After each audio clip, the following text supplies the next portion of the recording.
Iran పై Israel సైనిక దాడులు తీవ్ర స్థాయికి చేరాయి. ఈ టైంలో ఇరాన్లోని పౌరులకు వార్నింగ్ ఇచ్చారు అమెరికా అధ్యక్షుడు ట్రంప్. టెహ్రాన్ ప్రాంతాన్ని తక్షణమే ఖాళీ చేసి వెళ్లిపోవాలన్నారు. ఇదే టైంలో అణు ఒప్పందంపై ఇరాన్ సంతకం చేయాల్సిందేనంటూ వార్నింగ్ ఇచ్చారు. పరిస్థితి మరింత దిగజారక ముందే ఇజ్రాయెల్లో ఉద్రిక్తతలను తగ్గించుకోవాలని ఇప్పుడు ఇరాన్ కు మరో అవకాశం ఇచ్చినట్లు ట్రంప్ పేర్కొన్నారు.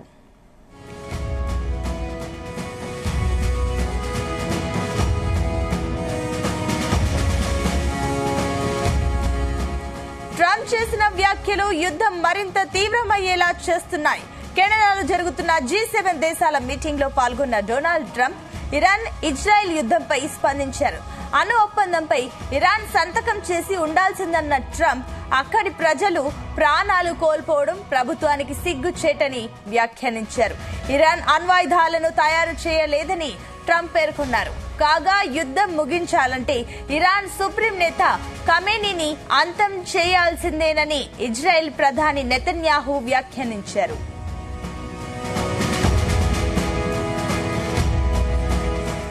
ఇజ్రాయెల్ పై ఇరాన్ 100కు పైగా బాలిస్టిక్ క్షిపణులను ప్రయోగించింది.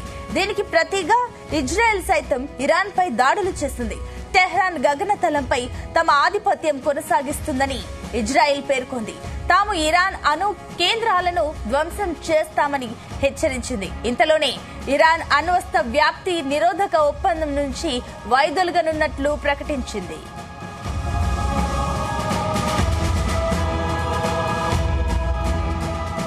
కెనడా పర్యటనలో ఉన్న అమెరికా దేశ అధ్యక్షుడు డొనాల్డ్ ట్రంప్ తన పర్యటనను కుదించుకొని అమెరికాకు బయలుదేరారు. అమెరికా చేరుకున్న వెంటనే భద్రతా మండలితో అత్యవసర సమావేశం నిర్వహించనున్నారు. అమెరికాకు రాగానే ట్రంప్ పలు కీలక నిర్ణయాలు తీసుకునే అవకాశాలున్నట్లు తెలుస్తోంది.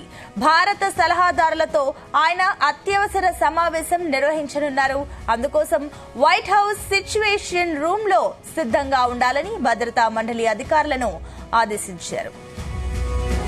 Israel is doing very well, as you probably noticed, and I gave Iran 60 days, and they said no, and the 61st you saw what happened.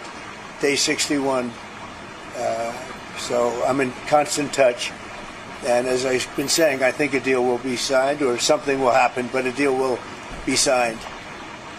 And I think Iran is foolish not to sign one. Look, Iran should have signed the deal. Well, I think Iran basically is at the negotiating table. They want to make a deal.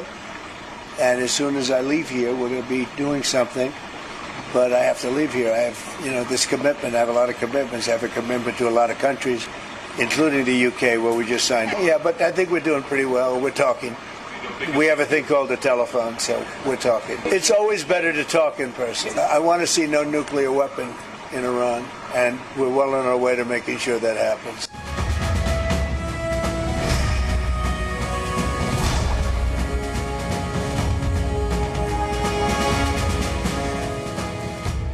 ఇదే అంశానికి సంబంధించి మరిన్ని details మా chief news coordinator Radhakrishna అందిస్తారు. Radhakrishna. Good morning Sunitha. మొత్తంగా Iran Israel దేశాల మధ్య ఇప్పుడు భీకర పోరు కొనసాగుతుందని చెప్పవచ్చు. సో ఇప్పుడు ఉన్నటువంటి పరిస్థితుల్లో రెండు దేశాలకు తోడు ఇప్పుడు అమెరికా అధ్యక్షుడు ట్రంప్ కూడా ఈ యొక్క యుద్ధంలోకి ఎంటర్ అయినట్టుగా తెలుస్తా ఉంది. సో ఒక రకంగా ఇరాన్ కు డైరెక్ట్ గా ట్రంప్ వార్నింగ్ ఇచ్చాడని చెప్పవచ్చు. ఎందుకంటే ఇరాన్ సంబంధించి టెహ్రాన్ లో ఉన్నటువంటి ఇరాన్ పౌరులు జాగ్రత్తగా ఉండండి అని చెప్పేసి ఇప్పటికే అక్కడ పౌరులకు ట్రంప్ వార్నింగ్ ఇచ్చిన సంగతి తెలుస్తా ఉంది. సో దీంతో ప్రస్తుతం ఇరాన్ ఇజ్రాయెల్ దేశాల మధ్య కొనసాగుతున్న పోరు ఈ ట్రంప్ ఫోకస్ పెట్టినట్టుగా తెలుస్తా ఉంది. ఎప్పుడు ఏం జరుగుతుందో తెలియని పరిస్థితి. వందలాది క్షిపణులు రెండు దేశాల మధ్య ఒకరిపై ఒకరు దాడులు చేసుకుంటున్నారు. దీంతో మొత్తంగా కూడా బాంబుల మూతలు క్షిపణులతో కూడా మొత్తం దద్దరిల్లిపోతా ఉంది. సో దాదాపుగా వందలాదిగా పౌరులు చనిపోయినట్టు తెలుస్తోంది. వేలాది మంది గాయపడ్డట్టుగా తెలుస్తోంది. ఎక్కడ చూసినా శిథిల భవనాలు. ముఖ్యంగా టెహ్రాన్ పరిస్థితి మరీ దారుణంగా మారిందని చెప్పవచ్చు. టెహ్రాన్ లో ప్రజలు ఉండడానికే వణికిపోతున్నారు. సో సురక్షిత ప్రాంతాలకు తరలేందుగా వేలాది వాహనాలు రోడ్డుపైకి వచ్చిన పరిస్థితి మనకు కనపడుతా ఉంది. సో ఇప్పటికే ఇజ్రాయెల్ టెహ్రాన్ లోని అణు కేంద్రాలు అదేవిధంగా చమురు క్షేత్రాలను టార్గెట్ చేసుకుని వరుసగా దాడులకు పాల్పడుతా ఉంది.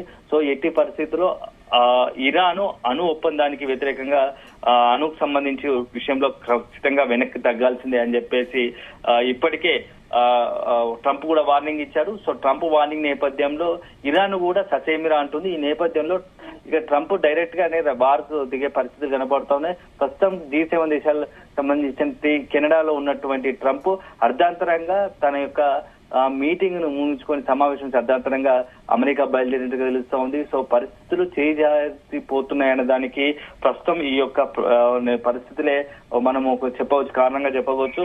ట్రంప్ చేసిన వ్యాఖ్యలు మొత్తంగా కూడా ఇప్పుడు యుద్ధంలో మరింత తీవ్రమయ్యేలా చేస్తా ఉన్నాయి. సో కెనడా నుంచి జరుగుతున్నటువంటి G7 దేశాల మీటింగ్ లో పాల్గొన్న ట్రంప్ ఉట్టిన అమెరికా వెళ్లడం, అదేవిధంగా ఏదైతే ఈ యొక్క అణు ఒప్పందంపై ఇరాన్ చేసిన సంతకం చేసి తీరాల్సిందని చెప్పేసి ట్రంప్ పట్టుబడుతుండడం, ఇవన్నీ చూస్తూ ఉంటే మరోవైపు ఇరాన్ మాత్రం ట్రంప్ అయితే అణు ఒప్పందం సంతకం పైన ససేమిరా అంటుండడంతో యుద్ధ పరిస్థితి మరింత తీవ్రతరమయ్యే కనిపిస్తున్నాయి. ఇప్పటికే ఒకవైపు యూరోపియన్ కంట్రీస్ అన్ని కూడా మూకుమ్మడిగా ఇరాన్ కు పైన దాడికి పాల్పడే అవకాశాలు కనపడుతున్నాయి. ఇప్పటికే బ్రిటన్ కి సంబంధించిన కొన్ని బలగాలు ఇజ్రాయెల్ వైపు పోస్తున్నాయి. అదే సందర్భంలో అమెరికా బలగాలు, ప్రత్యేక బలగాలు నిన్న రంగంలోకి దిగినట్టుగా తెలుస్తోంది. సో వీటన్నిటికీ తోడు ఇప్పుడు ఏకంగా అమెరికా డైరెక్ట్ వారికనే అమెరికానే ఇరాన్ పై దాడికి దిగుతామని చెప్పేసి హెచ్చరించిన నేపథ్యంలో పరిస్థితులు ఎటువైపు దారి తీస్తాయని చెప్పేసి ప్రపంచ దేశాలు కూడా టెన్షన్ గా ఆందోళనకరంగా ఉన్నాయని చెప్పవచ్చు. ఎప్పుడు ఏం జరుగుతుందో తెలియదు. అదే వైపు మరోవైపు ఇరాన్ సంబంధించి ముస్లిం కంట్రీస్ అన్ని కూడా, ముస్లిం దేశాలన్నీ కూడా ఇరాన్ కు మద్దతుగా నిలుస్తున్నట్టుగా తెలుస్తోంది. దాదాపుగా 21 దేశాలు ముస్లిం కంట్రీస్ అన్ని కూడా ఇరాన్ కు మద్దతుగా నిలుస్తున్నాయి. సో మొత్తంగా కూడా ఇప్పుడు రెండు భిన్న మతాల మధ్య ఒక పోరు రూపం దాల్చే అవకాశాలు కనబడుతున్నాయి.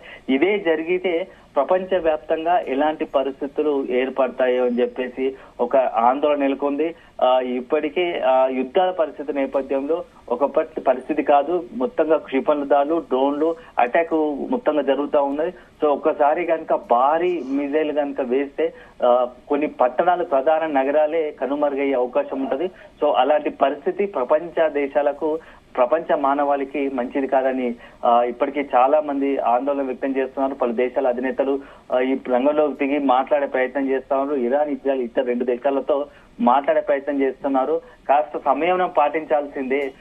మీరు యొక్క యుద్ధ నీతి ఇదే విధంగా కొనసాగితే అది ప్రపంచ దేశాలకి, ప్రపంచ మానవాళికి ముప్పు కలిగే అవకాశాలు ఉంటది. కాబట్టి యుద్ధం విషయంలో, ఈ దాడుల విషయంలో కాస్త సంయమనం పాటించండి అని చెప్పేసి పలు దేశాల అధినేతలు ఇరాన్, ఇజ్రాయెల్ దేశ అధినేతలతో చర్చిస్తున్నట్టుగా తెలుస్తోంది.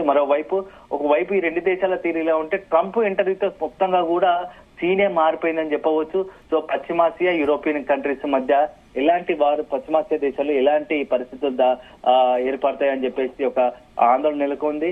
సో మొత్తంగా తీవ్ర ఉద్రిక్త పరిస్థితులు ఉన్నాయి. ట్రంప్ ఎంట్రీతో ఇది కొత్త రకం టర్న్ తీసుకోబోతా ఉంది. సో మరి ఏ దేశాల ఇది మొత్తంగా కూడా 2 చీలికగా స్పష్టంగా చీలిక వచ్చింది. ముస్లిం దేశాలు, అదేవిధంగా యూరోపియన్ కంట్రీస్ మధ్య నిలుగా చిలిపినట్టు కనబడుతుంది. సో ఈ దాడులు కనుక ఇలాగే పెరిగిపోతే అది 3వ ప్రపంచ యుద్ధానికి దారి తీసే అవకాశాలు ఉన్నాయని చెప్పేసి ఒక రకంగా పలు దేశాల అధినేతలు, పలు దేశాలు కూడా ఆందోళన చెందుతున్నాయి.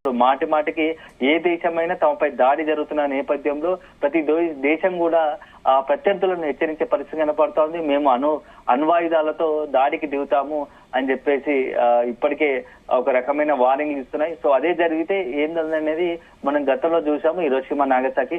అలాంటి పరిస్థితులు ఉత్పన్నమయ్యే అవకాశం ఉన్నది. సో భవిష్యత్తులో కూడా మానవాళి లేకున్నా భవిష్యత్తులో మానవాళి ఉండని పరిస్థితులు ఏర్పడతాయి. సో ఇది మంచిది పరిణామం కాదని చెప్పేసి పలు దేశాలు తీవ్ర ఆందోళన చెందుతున్నాయి. సో అన్ని దేశాలు కూడా ఇటు ఇరాన్, ఇజ్రాయెల్ తో పాటు అన్ని దేశాలు కూడా, అమెరికా లాంటి దేశాలు కూడా కాస్త సంయమనం పాటించాల్సిందే అని చెప్పేసి కోరుతున్న పరిస్థితి కనపడతా ఉంది. సునీత.